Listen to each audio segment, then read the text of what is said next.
Hello, everyone. This is Adam Meister, the Bitcoin Meister, the Disrupt Meister. Welcome to the One Bitcoin Show. Today is March the 28th, well, legendary day, 2019. Strong hand. Play this show at 2x. Offended by selling. Value your wealth in Bitcoin. Unconfiscatable. 1 Bitcoin equals 1 Bitcoin. Be a unique beast. I'm back in Baltimore. My flight was 3 hours late last night, so I landed at 3 a.m. in the morning in BWI, but I'm awake to do this show, and it'll be an interesting one today. Things are linked to below. If you're watching this live, they're not properly explained yet, but I'm in a rush. Got to do a lot of things here. Tomorrow's show is at noon. It's This Week in Bitcoin.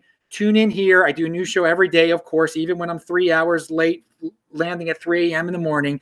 Who's going to be on? Gabriel Devine, Christian will be on, and of course, Ansel Lindner will be on. And okay, so what do I have here to talk about? First thing that is written down here is that the Block Crypto has an article. More than half of crypto exchanges still do not have sufficient KYC procedures, report finds. Okay. And Jeet is very critical of this report and how it even got into the Block Crypto. Yeah, okay. Half of exchanges out there don't have KYC procedures. So let there be. What's wrong with that? Let people deal with those exchanges. It's the wild, wild west out there. You should be holding your Bitcoin anyway. Why are you trading it anyway? But I mean, some people feel very comfortable not telling government agencies who they are, okay, and trading anonymously. You know, people can do what they want to do. Try out BISC. How about that? Try out BISC. So, I mean, I guess these guys are trying to get their name known, doing reports. And, you know, some people only feel comfortable on KYC exchanges. Okay, so let people pick and choose. The whole world doesn't have to be all KYC AML exchanges. $5 from CraigShip.com in the super chat. Pound that like button, he says, for the people who are in motion. So yeah, that's a great reminder. Pound that like button. I am wearing this. So you're like, why aren't you wearing a Bitcoin shirt? I'm wearing my Orioles shirt. It is opening day today. Unbelievably enough, they're having it this early. The opening day for baseball is this early. It's ridiculous to have it on March 28th. The Orioles right now are currently losing at Yankee Stadium. I guess that's not a surprise, but it is opening day, and it's always a rejuvenation, a start of something new, and you never know what happens in a baseball season. Don't get too obsessed with sports, people, but I'm just trying to explain it in terms of life. That, you know, that there's always a new season, a new beginning. You can always have a new beginning. Start with Bitcoin, and of course, so yeah, I got to wear my Bitcoin shirt. We start with the Orioles shirt, but you know, there's always got to be a Bitcoin shirt on. And I think some of you guys haven't seen this one for a while, right? Look, I got a hole in it too. Look at that. You can see.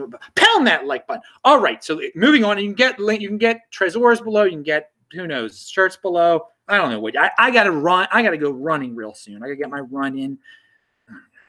All right, so lots to do here in Baltimore, but it's good to be back. Okay, so speaking about all the people that want to follow the government rules and all that, and that's the thing in Bitcoin. You could be a rebel, you could be a follower, you can, you know, there's people that feel comfortable. In order to get the ETFs off the ground, they're going to have to be people who follow the rules, follow the SEC rules. That's great. That's good. That's cool for them. Be your own follower. All right. So New York's Department of Financial Services issued its 18th bit license yesterday to the cryptocurrency brokerage Tagomi. And this is from Breaker Mag, by the way. The department issued most of those licenses within the past year. The application was officially approved for Tagomi Trading LLC, a subsidiary of Tagomi Holdings Inc. Tagomi started trading cryptocurrencies on behalf of clients that include hedge funds and wealthy individuals back in December. Its co-founder include Greg Tusar, the former head of digital trading at Goldman Sachs. Oh my God, don't Goldman Sachs bit license. Oh my God. Okay, don't deal with it. Are you an institutional trader? Or are you? Okay, if hedge funds want to do that, hedge funds do that. If they want to do this, you know, I'm not a big fan of the New York bit license or promoting it, but obviously people associated with Goldman Sachs and traditional financial markets, they're going to get into it. That's what's going on. There's 18 of these bit licenses been issued. This is the latest one. And yeah, if it's going to bring more money into the space, then great, whatever. You follow the rules. If those traditional golden holders or traditional stock and holders, stock traders are going to feel comfortable with all this regulation, then let them feel comfortable with it. Crypto Millionaire app. Check out his blog below. He's speaking about the future here. Cheap hardware wallets and fingerprint sensors will change everything. All right, dude. So I like this guy. Instead of getting bit licenses and whatever and follow the government and all the regulations, worrying about regulations, this dude's talking about futuristic hardware wallets, fingerprint sensors, things that are going to make it easier for regular dudes to get into Bitcoin. Read his thing below. Okay. Moving on, Tour de Meester. Oh, he's talking about Token Pay. Remember Token Pay, who partnered with, or Litecoin partnered with Token Pay, and maybe they had an ICO or they didn't have an ICO, Token Pay? Well, they're arguing with Tour de Meester, and people are noticing this. We always said our coin, Tour, you can link, it's linked to below if you want to see the back and forth between Tour de Meester and Token Pay. Token Pay is trying to say they never had an ICO and that their token had no value, but Tour de Meester says, we always said our coin had no value, is what they're saying. He says, why would you create an offer for sale something that had no value? That is a good point. If they're saying it had no value, why were they offering it for sale? Was it an ICO? Who really cares? Why are you even messing with Token Pay? I don't know. But some people want to call them out because they're saying something totally different than what it appears that they did in the past. They're saying that it was totally valueless. Oh, that's weird. All right, so BitMEX. BitMEX has a blog post here. Lightning Network, the Lightning Network Part 2, routing fees, economics. We examine the market dynamics of Lightning routing fees and the incentives to provide liquidity, balancing the need for low routing fees and investment returns with liquidity providers may be a challenge. Okay, read that report. That's like kind of stuff that Nick Baccia has reported on before too. For all you Lightning Network freaks out there, pound that like button. Okay, here's one for the altcoin people. Stellar sends me an email because I had Coinbase saying that you can get free Stellar on Coinbase now. You can get free Stellar, you can get free Stellar on blockchain by giving your personal information up too. Does this make your, and then we remember yesterday in the report, or the company I was talking about that did the report about the exchanges, the being totally 95% of the Bitcoin volume being fake. Well, that company has all sorts of, or proposed all sorts of funds with altcoins, and they consider Stellar to be a top 10 altcoin. So if you were to be a top tier altcoin, do you partner up with traditional companies like Coinbase and blockchain.info and give your coin away, your centralized coin away for free?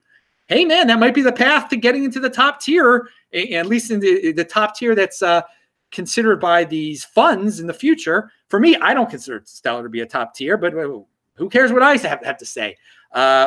This is the way Stellar markets itself. People seem to be jumping on. They want to give up their information to get the free Stellar. But at the same time, Masari Crypto has a report. We discovered that Stellar suffered an inflation bug in 2017 that created over 2 billion Stellar, and they quietly patched it with an equivalent token burn. Read more at that link. Does that sound like a top tier where they have an inflation bug and then they have a burn, a private burn? Hey, you got to burn sometimes, but that seems like for something a coin.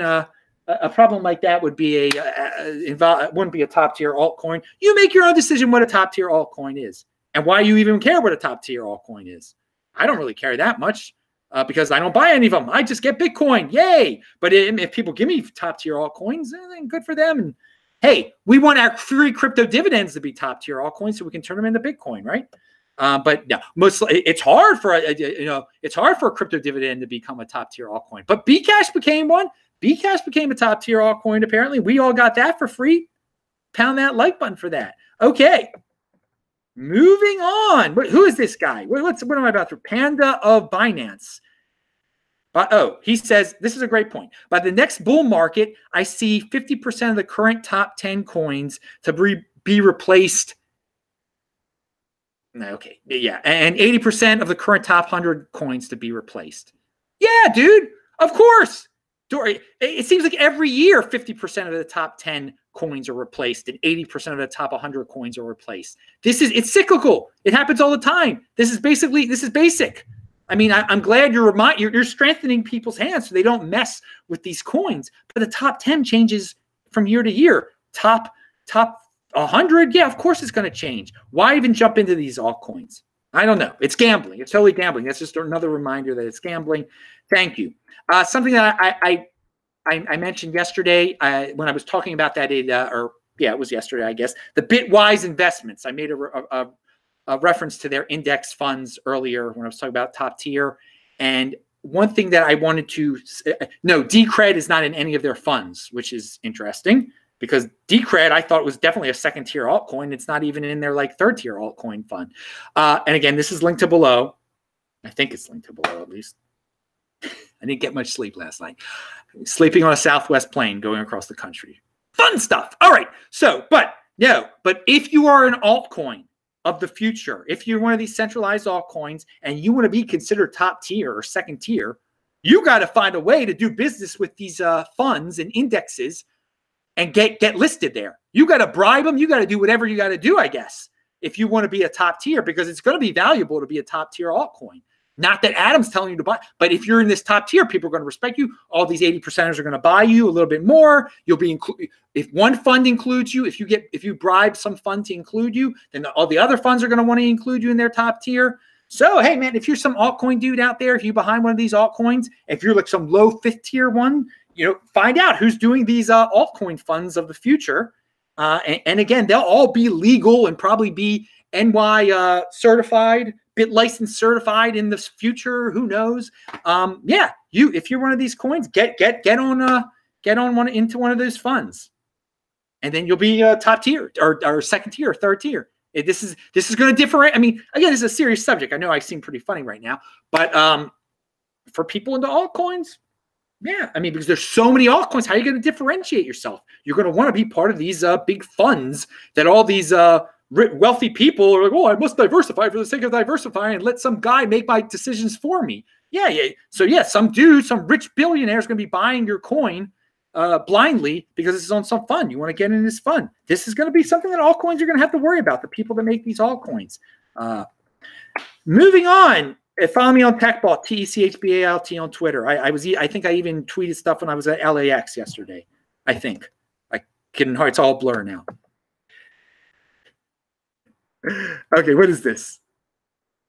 No, I'm not. I'll mention this another day. All right. I hope it's not linked to below. They should be. What is this? Oh yeah, HitBTC. HitBTC has they tried to explain the Bprivate thing again.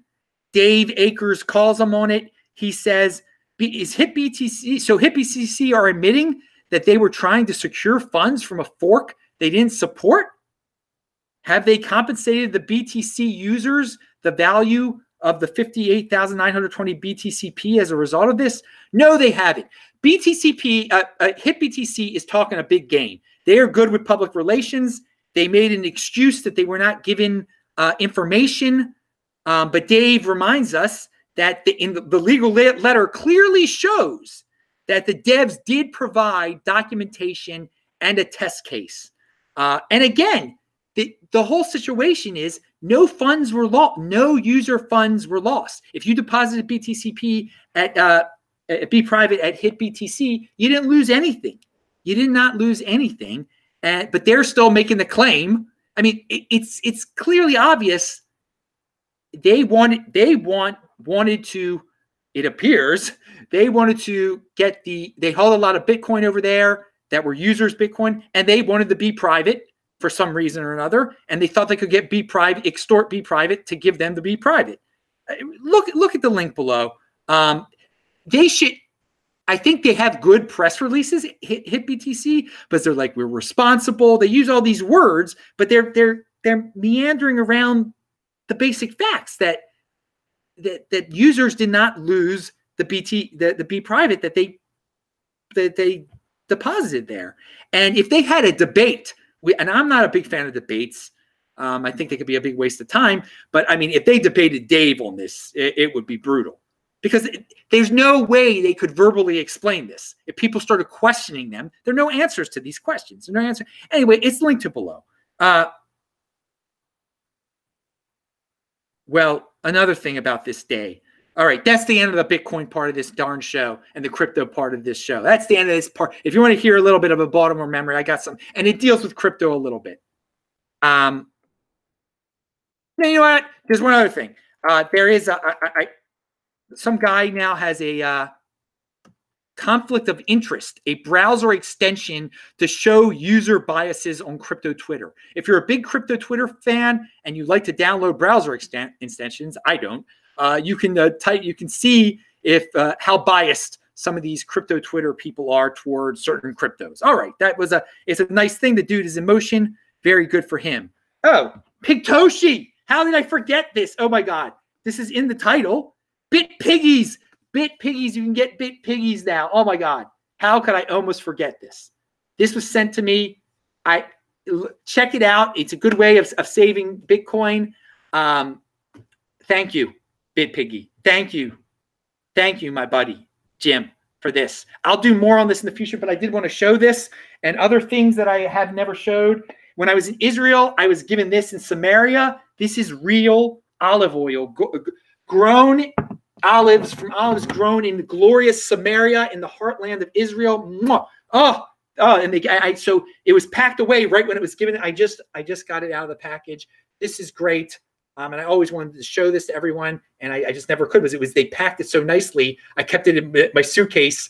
You know, you don't want to unpack things for customers and all that. Long story. Anyway, it's open now because I'm back in Baltimore, and I got this. It was given to me on that day that my grandmother became very, very sick, and made it through miraculously. And we prayed for her in Samaria. So you can interpret that any way you want to. But now my grandmother is absolutely perfectly fine. So hopefully she'll have a sip from this and show the world on the day that the hospitals gave up on her. And I got this. She'll be drinking from this now. All right. So what do we? Oh, we also have a dude here. Welcome back to the East Coast. This is from Guy Bennett. Please supply this super chat to a haircut. You don't want to become too much of a unique beast. Yes, my hair. I need a haircut. I obviously haven't got a haircut since December. Since very early December. I need a haircut. But it probably is coming next week. Oh yeah, baby. This is the real thing, baby. You can't, just like Bitcoin, you can't beat the real thing. You can't beat the real thing, man. It's a nice mop. It's not as perfect as it was like when I was 18 or something. No. And don't value your wealth in hair, dudes. You lose it. It's normal. Don't get into those drugs that regrow it because you can get really sick. It messes up your down there. It can. We've discussed that on Beyond Bitcoin shows. Check out Beyond Bitcoin shows. Pound that freaking like button. Okay. Finally, I just saw Vincent Migtal's in there. How you doing, Vincent? I commented on your video when I was at LAX yesterday. Moving on. Finally, the final thing I want to do, and this is, we're talking about sports. Don't waste too much time on your baseball. I've said don't waste too much time on football. But, this has been such a rambling show, and I got to go running. On this day in 1984, this is from a tweet. On this day in 1984, the Baltimore Colts made a move to Indianapolis in the dead of the night under a cloud of controversy. 35 years ago today, Bob Irsay picked up his Colts team, and it was his team, and moved to Indy in the dead of the night. Hoosiers accepted with open arms. Please report how many Hoosier tax dollars have gone directly or indirectly to the Colts organization. The Colts stadium is the most subsidized NFL stadium. Hoosiers are still paying for the RCA Dome that was imploded in 2008 and will be paying until 2021. So I bring this up, in Baltimore, football, NFL was a huge thing. And the Colts left on this. They snuck out in the middle of the night 35 years ago on this night. And many people were very emotional about this because people got too caught up in sports. And you can't get, not your keys. It wasn't our team. It was our team. The NFL owned that team. And Bob Irsay owned that team. And apply that to your real life. Don't waste your time worrying about things you do not control. It is so many, and I know many people personally. And when I was growing up and when the Ravens moved here and everything, it was great to get a football team again. You thought it was an important thing. But the most important thing is that you control what you really own. Control your own Bitcoin private keys. Unfortunately, the NFL had the private keys to the team that used to play in Baltimore, and they could move it wherever they wanted to. And they moved it to a town. They funded them so much with tax subsidies. And that's what the U.S. has become. It's become normal for people like Bob Irsay, who is dead, who was an alcoholic, like his son is an alcoholic also, to pay these people with the taxpayers' funds because people are so addicted to it. And it's a shame. And I have no, Indianapolis has the Colts. Baltimore, we had to pay a lot of money for the rate. It's ridiculous the amount of money that is wasted because everybody's addiction to something that is not theirs. And it is fun. It is fun to watch sports, but you cannot we have put these people on pedestals so much that they can blackmail our cities and our states out of so much. And you want to opt out of that system. You want to opt out of that system where you are like, where you're becoming broke. You're being tax slaved to death from these football teams and stuff. Get into Bitcoin so you're protected. They can't take that. They can't take that from you. But I mean, if you're just a working stiff in Baltimore, Indianapolis, in Indiana, or Maryland, or whatever, you're a little bit a piece of your income is and you think it's cool to own real estate. The real estate taxes it's going to fund that stuff too. So this is a day. It's completely ridiculous as baseball is starting so early this year that it's starting on the 35-year anniversary. It was in the middle of the night that Robert Irsay snuck the team out of town, and it was snowing then. So baseball shouldn't be played when it's snowing. Okay, so there's your little bit of Baltimore today. There's your little bit of controlling your own. Again, you control your own private key. Remember, the NFL controls their own private keys, okay? They control those teams. They can do whatever they want to do. Do not get hooked into it. Do not get hooked into that lifestyle.